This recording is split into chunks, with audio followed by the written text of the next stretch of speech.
Opa, pessoal, tudo bem? Bem, me chamo Diego, né, e eu vou estar acompanhando vocês nessa trajetória pré-ENEM, né, dando um suporte aqui na minha área, que é a biologia. E eu acho que nada mais propício do que a gente começar os nossos encontros aqui, né, falando sobre a origem da vida, já que a vida, né, é um material de estudo do meu ramo, né, da biologia. E para a gente falar um pouco sobre a origem da vida, a gente tem que acompanhar um pouco sobre os processos que levaram as pessoas, né, ao longo da humanidade a se questionar sobre o que é a vida, onde ela se originou. E para isso, né, a gente vai ter que se reportar lá para a Idade Antiga, mais especificamente nas comunidades egípcias. Como todos nós sabemos, né, os egípcios foram os primeiros a se consolidarem, né, se assentarem numa região, né, ali às margens do Rio Nilo, e a partir dali se instaurou uma comunidade que era dotada de cultura e também de uma religião. E nesse período, né, as explicações aos fenômenos da natureza, né, sejam eles de cunho individual, vida, morte, ao coletivo, tsunami, nascer do sol, colheitas, e, né, todos os outros aspectos que circundam a ciência da natureza, eles buscavam explicações no sobrenatural, no divino. Então, né, a origem da vida era atrelada exclusivamente a divindades, aos deuses.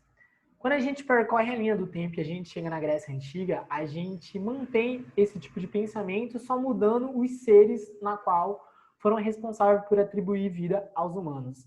Na mitologia grega, por exemplo, Prometeu foi designado por Zeus, né, o deus dos deuses, a vir à Terra e esculpir nós humanos à imagem dos deuses. Prometeu fez isso, só que não satisfeito com sua criatura, ele roubou numa missão um tanto quanto suicida. O fogo dos deuses veio à Terra e deu sabedoria à sua obra, fazendo com que nós, seres humanos, tivéssemos a capacidade cognitiva que a gente tem hoje, né? Graças a essa ação. Só que é engraçado que dentro da própria Grécia, a gente teve um conjunto de pensadores que eles começaram a se distanciar desse pensamento mais religioso, mais mitológico, e eles começaram, né, a buscar explicações mais no observável, mais dentro da própria natureza. E desde os pré-socráticos, a gente teve muitos pensadores que voltaram seu pensamento sobre a origem da vida. Nesse período, mais especificamente, qual elemento era crucial para que se existisse vida? Tales de Mileto ele foi muito assertivo quando ele pontuou que a água era um elemento crucial para que se existisse vida na Terra. Ele percebeu, né, que todos os animais, de uma maneira absurda, dependiam, né, permeavam ali da sua sobrevivência através da água e que os próprios vegetais só conseguiam crescer, né, a semente só conseguia se romper se existisse ali o mecanismo, né, da água irrigando-a. Avançando um pouco mais, a gente chega em Heráclito, que acreditava que o fogo era crucial para a vida, porque ele acreditava, né, que o fogo ele era responsável pelas transformações via calor que existiam não somente no nosso organismo enquanto ser vivo, mas no ambiente como um todo, no planeta e todas as suas transformações. Nessa ideia, né, de sempre buscar um elemento que era crucial para a vida, Empédocles ele resolve fazer um compilado. E ele fala: não, gente, todos esses elementos que vocês trouxeram até agora são indispensáveis para a vida. Logo, quatro são os elementos base para o florescer da vida, que é o fogo, o ar, a água e a terra. Nessa perspectiva, né, muitos filósofos ficaram se questionando em que elemento é fundamental à vida. Eles continuaram persistindo nessa linha de raciocínio, nessa linha de pensamento. Até que Aristóteles e seus seguidores, eles admitiram que existia um princípio ativo circundante no ar, que ele era fundamental para dar vida aos seres vivos. E que esse princípio ativo, ele também agia em cima da matéria bruta, fazendo com que de seres não vivos brotassem seres vivos. Assim, pode parecer, né, algo muito ilógico, mas na época eles observaram fatores da natureza para chegar até essa conclusão. Por exemplo, eles olhavam ali na nossa primeira imagem uma poça d'água, que até então não tinha nenhum ser vivo. E, com o passar do tempo, né, começavam a surgir vários girinos, né, da água, né, que é um ser inanimado, surgiu-se vida. Não satisfeito com isso, eles também começaram a olhar para as carnes, né? Tanto bovina, como de peixe, como suína. E eles perceberam que esses alimentos, quando deixados ao léu, eles começavam a viabilizar o surgimento de larvas. Então, tudo isso foi muito utilizado para validar o argumento da abiogênese, né? Existia, sim, no Aro esse princípio que dava vida às coisas. Para vocês terem uma ideia, esse princípio era tão levado em consideração que acreditavam que a partir de receitas vocês conseguisse obter certos animais. Como, por exemplo, ratos. Para você conseguir uma nova ninhada de filhotes de ratos, bastava vocês pegarem uma camisa suada, um queijo, enrolar essa camiseta suada no queijo e colocar num canto úmido, escuro e quente, viabilizando assim a aparição de ratos. Sendo que hoje a gente sabe, né, que na verdade foi um chamariz o queijo, né, e todas as condições ambientais para que uma rata, né, progenitora, desse a luz ali aos seus filhos. Mas enfim, nessa tendência da abiogênese, o Francesco Redi e vários colaboradores, eles começaram a contestar isso, porque eles começaram a pensar, não, nós seres humanos somos frutos do quê? De outros seres humanos. Gato, cachorro, lobo, precisa do quê? Precisa de um ser da sua espécie para conseguir nascer. As sementes, as árvores frutíferas, elas só conseguem, né, se desenvolver através das sementes, que é o quê? Que é uma parte, uma estrutura de um ser vivo. Então eles começaram a colocar em xeque essa teoria da biogênese e do princípio vital. Foi aí que Francisco Redi, né, esse sujeito aqui que está na nossa animação, teve a brilhante ideia de fazer um experimento.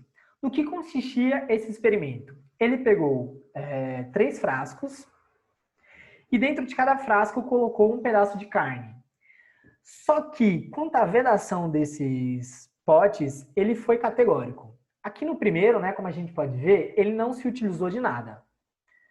No segundo pote, ele vedou totalmente, inviabilizando que houvesse, né, troca do meio interno com o externo.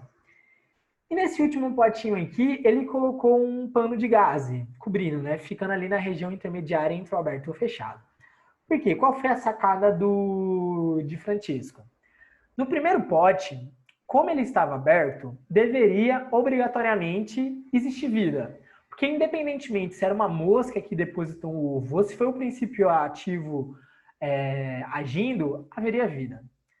No segundo pote, não existiria vida em hipótese alguma, porque nem a mosca conseguiu adentrar ali, né, para colocar seus ovos, nem o princípio ativo conseguiu se instaurar para produzir vida. A sacada estaria no terceiro pote, porque no terceiro pote ele ia ser categórico. Ou ele daria a validação das moscas, ou ele daria a validação do princípio ativo. Isso porque as moscas elas não iriam conseguir chegar até o alimento, não iriam conseguir chegar até a carne. Então, por essa via, a gente não ia ter nascimento, era um fato. Mas agora, se o princípio ativo que vivia no ar realmente fosse um princípio ativo vital, ele iria conseguir passar pelas lacunas da gaze, adentrar no pote e dar vida à carne. Né? Ele iria agir sobre a carne, né? Melhor dizendo, iria produzir larvas. Qual foi o resultado de Francesco? Obviamente, na carne vedada não houve nenhuma demonstração de vida. Ó. Na aberta houve, mas na com gase ele não observou nenhuma forma de vida, mostrando que o princípio ativo não cumpriu seu papel, o que até então acreditavam-se que iria ocorrer. E validou-se muito a teoria da biogênese, que para você ter um ser vivo, você carece o quê? De um outro ser vivo.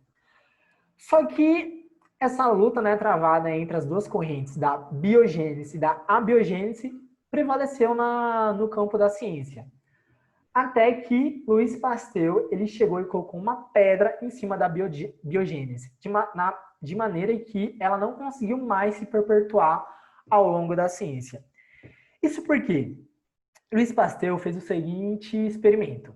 Ele pegou um conjunto de frascos e colocou dentro desses frascos caldos nutritivos, né, que eram caldos que iriam viabilizar a proliferação de organismos microscópicos, como bactérias, bolores e afins.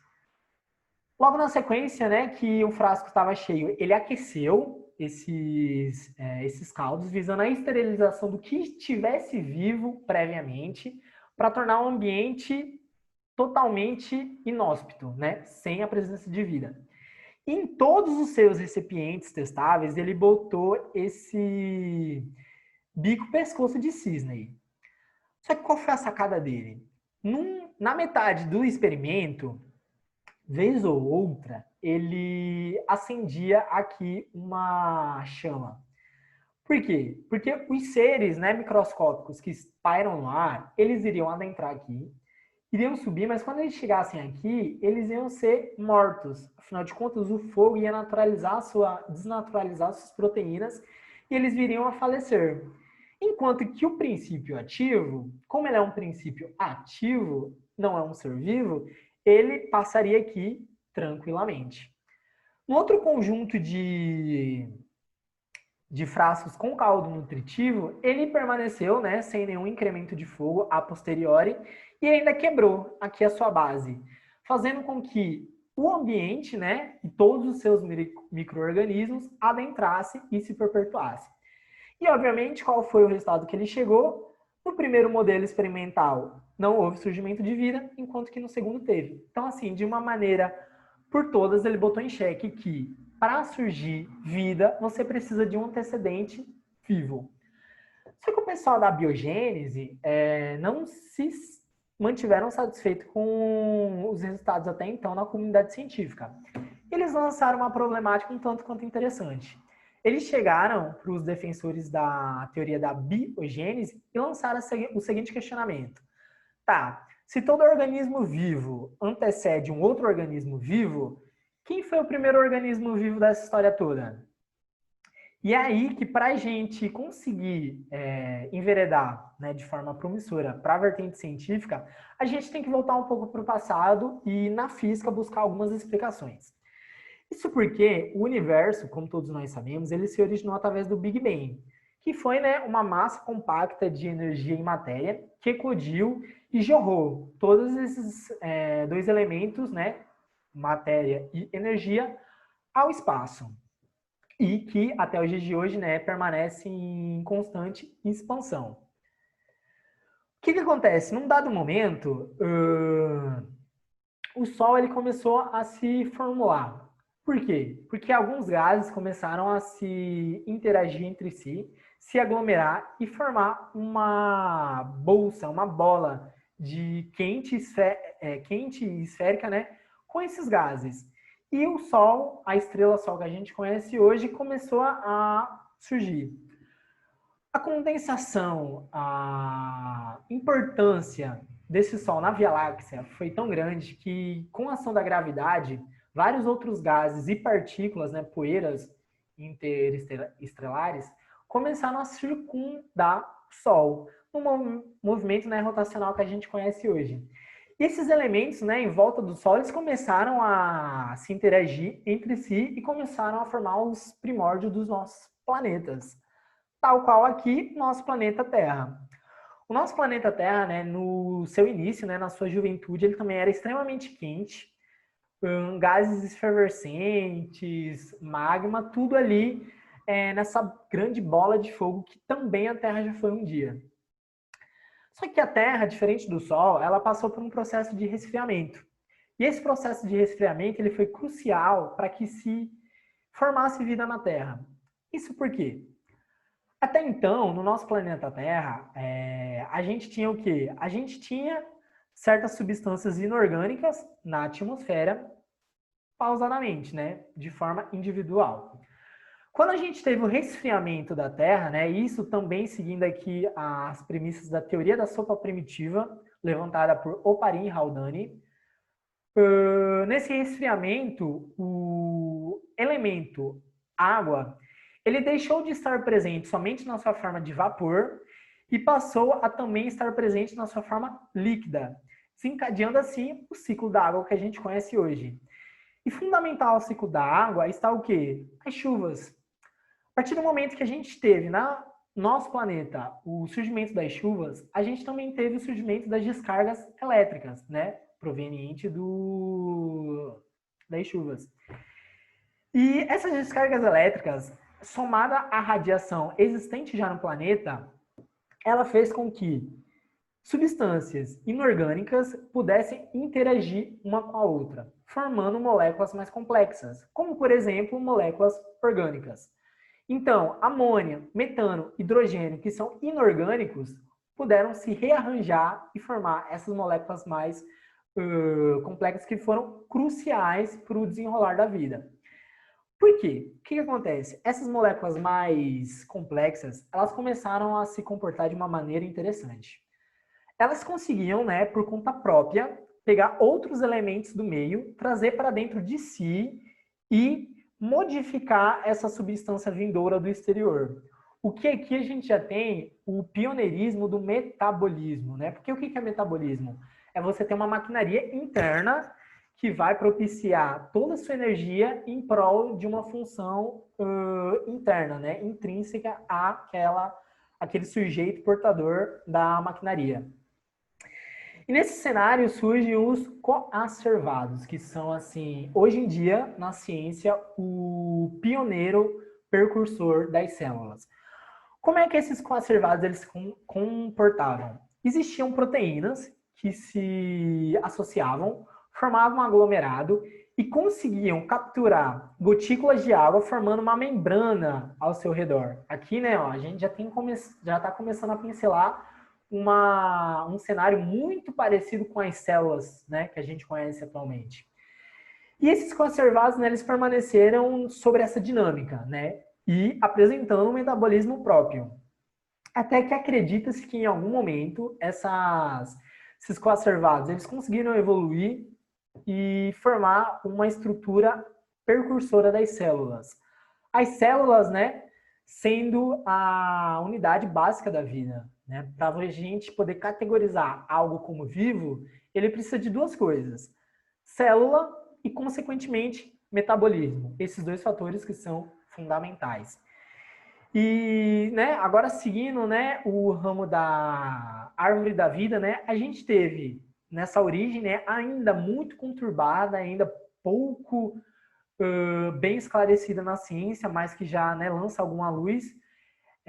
Começou, né, a esses conservados gerar uma célula primitiva. Essa célula primitiva foi se especializando.